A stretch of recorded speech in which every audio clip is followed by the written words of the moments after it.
Look at this oddly shaped battle box. And obviously I'm back. Here I am. I have never seen a battle box this size and shape. It is very flat. It's a flat battle box. Courtesy of Steve, awesome supporter of the channel. So thanks. So this is February 2023. I guess we should just get into this big flat battle box and see. It's a curious shape is all I'm saying. And it's also a brown box, not the usual white box. I don't know if that signifies anything, but let's take a look. Ooh, a space pen. Space pen. All right, we got stuff. A clip. Oh, do we have, is this? This is. We got this once before, but it was awesome then, and I'm sure it's awesome now. So we're gonna take a look at what we have. Now, once again, I do the usual intro. Battlebox, Mission 96. I can't wait for Mission 100 just to see if it's something super awesome. So, you know, Battlebox comes in 4 different levels. You got the basic, you got the advanced, the pro, the pro plus. And so the way it works is if you get like a higher level, you get everything that comes, you know, before it. We do this every time, but, you know, just in case somebody's new and they don't know, I want to make sure they know. So we're going to start in the basic box, and we're going to go straight through like we always do.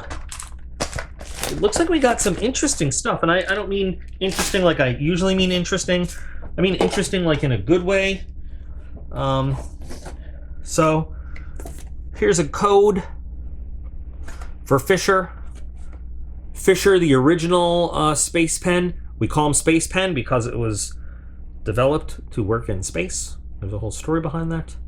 Okay. I feel like there was another discount code card that I just saw, but I'll find it as we go. All right, so first on the list is the Fisher Space Pen, the OD Green Cerakote. Now, I did not know. I've never seen a Fisher pen Cerakote, and of course, Cerakote is near and dear to my heart.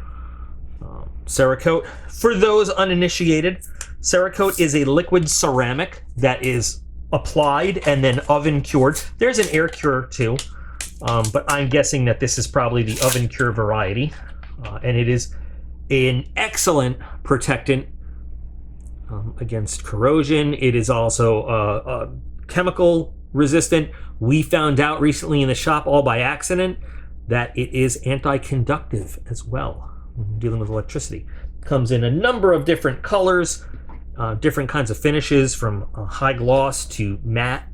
Anyway, the whole thing about the Fisher Space Pen is that it has nitrogen pressurized ink cartridges, so you can write on grease, you can write on wet stuff, you can write upside down, and you know, so it's an aluminum pen, and it writes on anything. The usual test: poop, and I can write, hang on, upside down. It's standard ballpoint, you know, kind of writing, but these things are very cool to have for all sorts of environments. And again, normally I see these in like an anodized black finish. It's kind of cool that it comes in in the blah blah blah. I can't think of it. Cerakote, yeah, right there, the Cerakote finish there. So that's nifty. So that's a useful item. That's a very useful item to have. That's pretty cool. Next, we've got My Medic Zips wound closures. I have never used these in real life. Never. So they're like, they take steri strips and butterflies to the next level. I'm not going to open these because this is sterile in here. Normally, you know, I get to open these things and look at stuff. But so what happens is, now I am going to say that this stuff, if you've got, they don't work on everything. They don't. They work well. They don't work great on everything. I mean, it's better than nothing, I guess. But so, and this is not a permanent wound closure device either, I should say. This is a get you to the higher level care thing. So you put these, see that? There's the cut. You put these on there, and then you basically, it's almost like a zip tie. You pull it, and it closes the wound. I've never used them. I've seen videos of them being used. It is, like I said, it's not the same as stitch. They don't take the place as a permanent suture or stitch. They do work in the field, and you know, I'm not sure where I stand on them because like I can't vouch for it personally. But like I said, I've seen videos of them work. But the thing is, people need to understand this is not the same thing as like this does not avoid your suturing and stitches. This is a get you out of Dodge to the next level of care where they can permanently handle this, because there might be further damage beneath the tissues. There might, you know, I'm not going to go into the medical rant, but these are good for temporary. But anyway, so I'm not sure how I feel about it. I'm not putting it in meh. I'm not putting it in like it. I need to become more familiar with the device before I can really give you it's good, it's not. But I've seen it used in videos from the field, and it seems to do it. Okay. Next, we've got the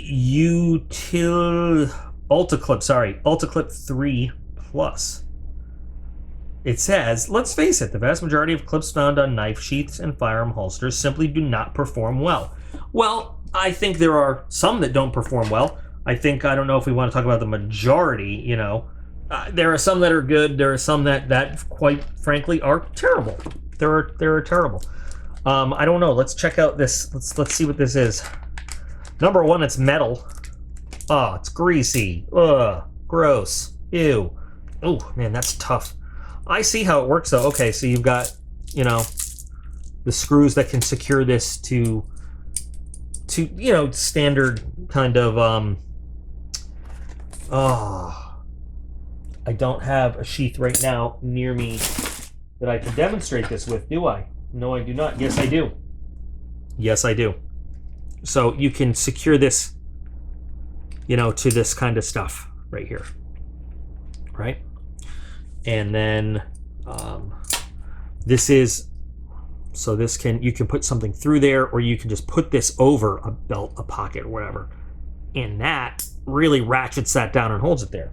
I mean, I have, again, no experience with it. I can see how this would be a very strong clip, and I see where they're coming from. There are some clips that are very, especially like molded in plastic clips on some sheaths and holsters and stuff. I don't have one to show you right now, but you know what I'm talking about. Like, if we were to take, say picture a Mora, the sheath on a Mora, the kind of clip that comes on it. Now, obviously this wouldn't help a Mora, but you know, there are something like that. This could replace a clip similar to that. Like, you know, this would be a very tough, strong clip. But it only applies to the kinds of things you could put it on, obviously. I think that it is a damn good, hard, strong clip if you can apply it to what you want to apply it to. You're limited to those kinds of sheaths and holsters, though, that have that mounting system.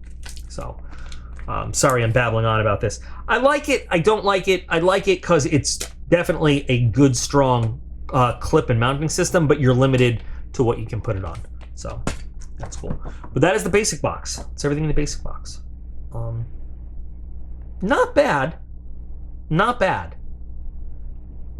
You know, if I subscribed only to the basic box, I'm not sure how I would feel about this. I should say, if I was a subscriber to the basic box only. 39, I think it's like $39.95 for the basic box or something. Space Pen's great. You know, I don't know. How would you guys feel if you were a basic box only subscriber and this is what you got? Anyway, moving into the advanced box, it's the Climate Everglow Light Tube. I have no idea what this thing is. What is the Everglow Light Tube? I don't know what this is. Inflatable camp lantern. She looks really happy to have these big, long objects in her hand. That's all I'm going to say.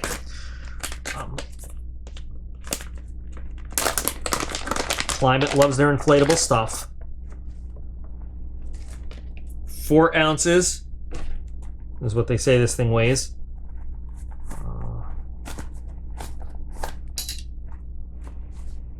Oh, okay, so we got LEDs. Wow. This thing is big. That's what she said.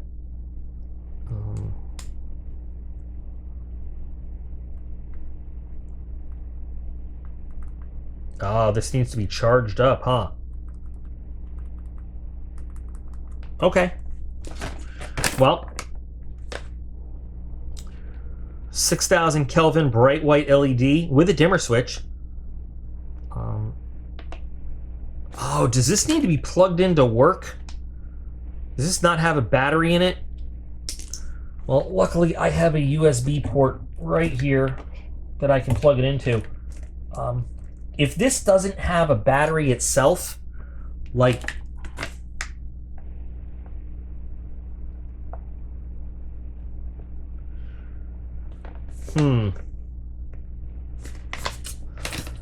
I don't know. I would want this to have a battery. You know, something. I guess you got to plug it into like a power bank or something. But it is a nice bright strip, and then it's got dimmers.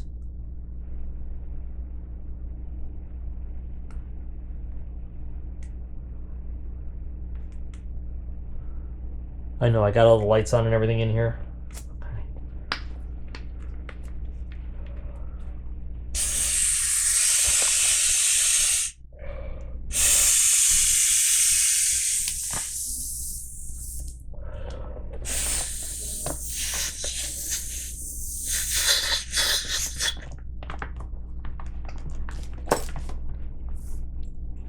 Let's turn this one light off.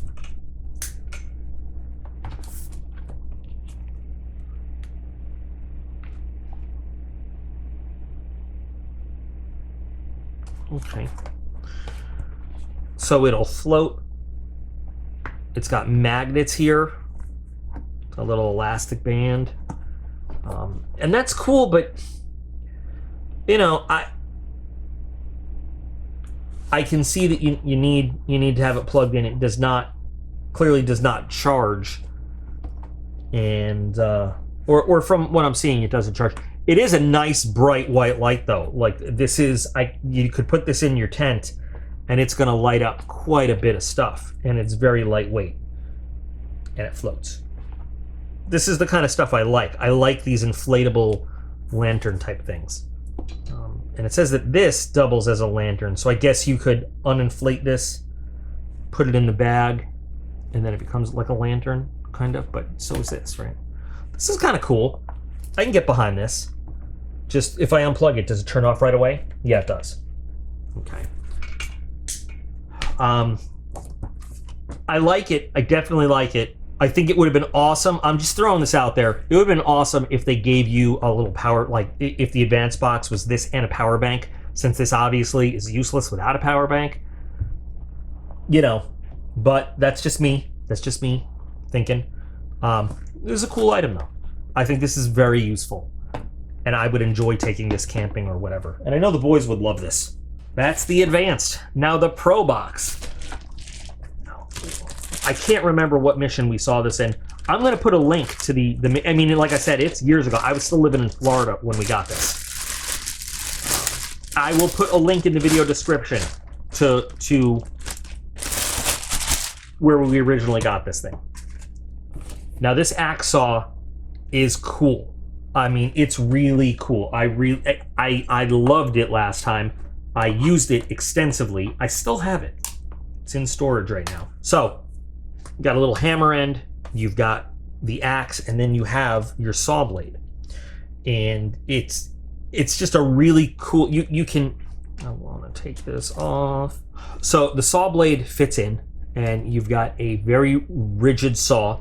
You can actually store a second blade in the handle here, and it's a good quality saw. It cuts through wood. I mean, it slices through it, and it's very comfortable to use too. A little top heavy at the axe head side when you're cutting, but it works. I mean, I've used it. It works great. It is a very, very good quality saw. So you've got that. Like I said, you can keep a spare blade in the handle. I'm trying to remember. It's fairly easy to replace. All you got to do is open that up.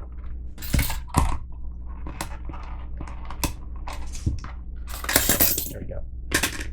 That opens up, and then, so like I said, you can.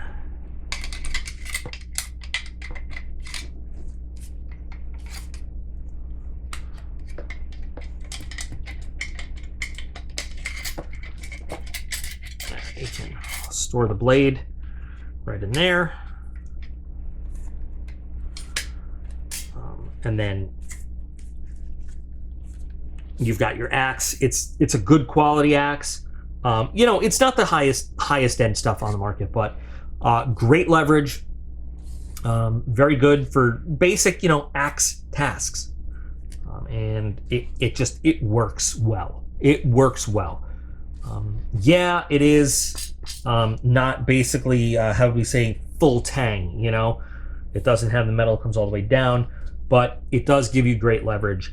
I used it a lot in Florida for cutting wood, for the smoker, and chopping stuff up and everything. I love this item. This is a great item. And you know what?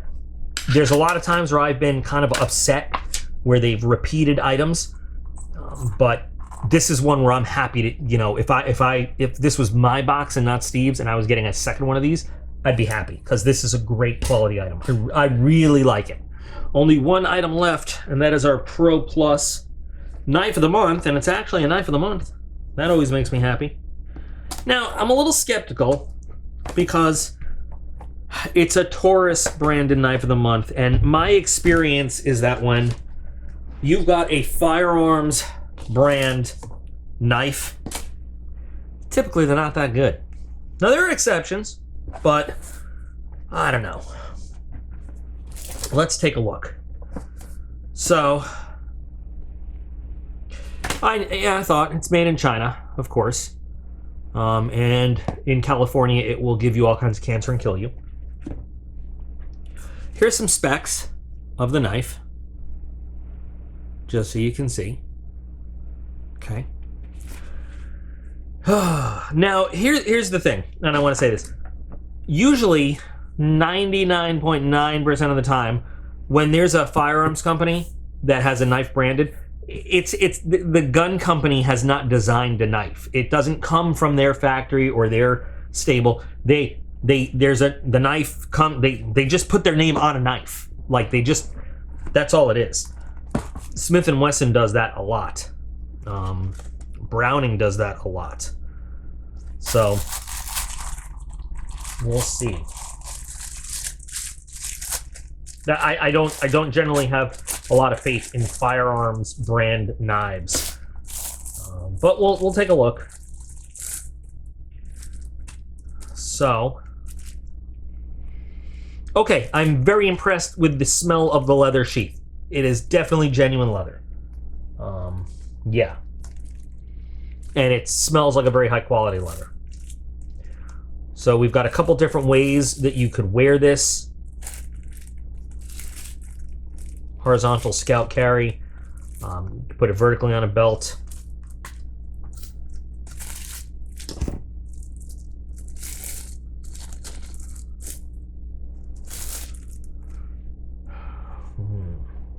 Nicely done G10, I have to say. Very nicely done G10. It being a D2 knife, of course, we're going to need to get this oil off of it if we want to appreciate the beauty of the knife.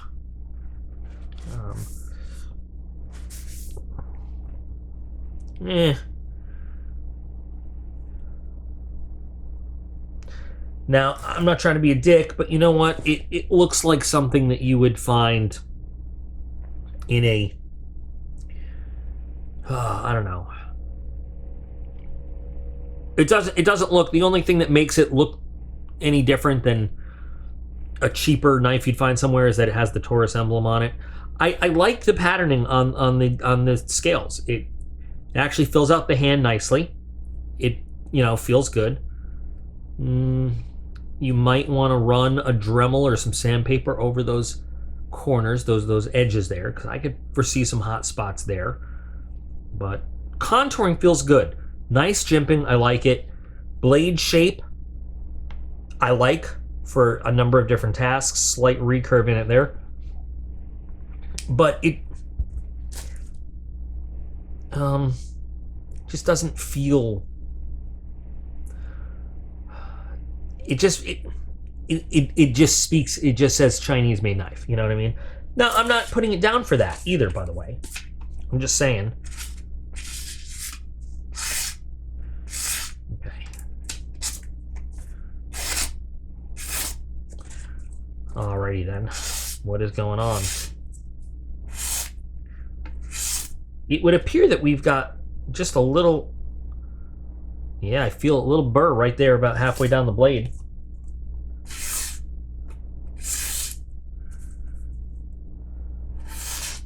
I can feel the bump when it hits.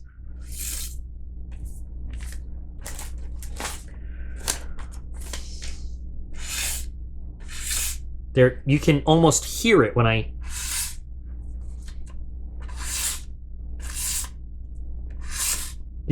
There it is. Now, it's nothing that a little bit of finishing couldn't fix, but it's annoying. Rarely do I see a firearms company branded knife like that is real high end, you know? The slice went well. Liked it. Let's do the pull through.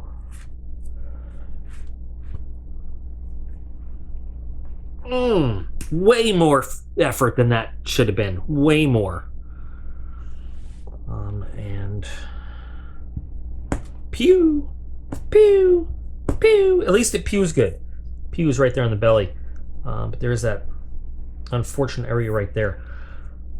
It does feel good, and I feel like you could work on that blade. But what I suspect happened is that Taurus just went to some Chinese manufacturer, pulled something off their catalog and said, put our name on that. You know? I don't see a designer's name anywhere in the description. You know, I don't see anything where they talk about the development or design of it. It just that's what these companies do, though. That's, you know, it's what they do. And you see it all the time. So it's not like a hit on Taurus for doing it. They all do it. But like I said, it is very comfortable, and I think that you could work that edge so it is a much more refined tool. It just, you know, again, and I acknowledge this, you know, out of a batch of 100, 99 of them could be razor sharp right out of the sheath, and this could be the one that just happened to slip through. Or 99 of them could be just like this, and there's just one that's really well done. I mean, you never know. You never know. I do like the finish on the blade, though. Nice satin finish. And very well balanced as well. I think this has a lot of potential. I think it does have a lot of potential as a knife. It's hard for me to get past what I know about it, because I'm a dick. I'm a big dicky dick. But I like the blade shape. I like the comparable size of the blade to the handle. I like a lot about it. I do like a lot about it. I think it's a... I don't know how I feel about it as a knife of the month. I would prefer that the knife of the month be from an actual reputable knife designer manufacturer, though. That's just my personal opinion. That's my personal opinion. And I could have to eat my words one day if this turns out to be a phenomenally great performing knife. It happens. I say I don't like this or that, or I have complaints about this or that, and then it turns out I'm completely wrong, and it does great. Happens. So, who knows? But that is our battle box for February 2023. The sheath does smell fantastic. Smells great. So, what are your thoughts, ladies, gents, and loms? What do we like? What do we don't like? Overall, I think this is a good box, though. I really do think that this is a good box. Pen, I mean, this is a useful tool, and I love the fact that they Cerakoted it in my favorite gear color. I think that while this is limited in what it can be used for, I think that in the right circumstances, it's a good thing to have. I think this is a great clip. Again, I cannot intelligently comment on how well this works. I can only tell you what I've seen. So there. Where's our big dildo light? I think that this is good. I still think that it would have been great if they had included a power bank to go with it, so that it is fully functional, like right out of the battle box. You know what I mean? But it performs well, and a little USB power bank isn't that much. But Climate makes good stuff, and it is a bright ass light. It will do its job. And I've already talked about this ad nauseum. This is awesome. I love this thing. I loved it when we saw it before. I still love it. So I think that this is a pretty damn good box overall. I don't know. You guys tell me if you agree or disagree. Especially as battle boxes have been in recent history. You know what I mean? So tell me what you think. Good, bad, middle of the road. What are your likes, dislikes, mehs? You know what? I just realized if you get a little power bank and you get a couple of these, like you each have them, you could have like inflatable lightsaber fights with these things. So I like it even more now. But yeah, I definitely want to know what you guys think. Thanks again to Steve. Thanks to all of you for watching. And remember that you guys are all absolutely awesome. And I appreciate every single one of you. And I'll be back again real soon.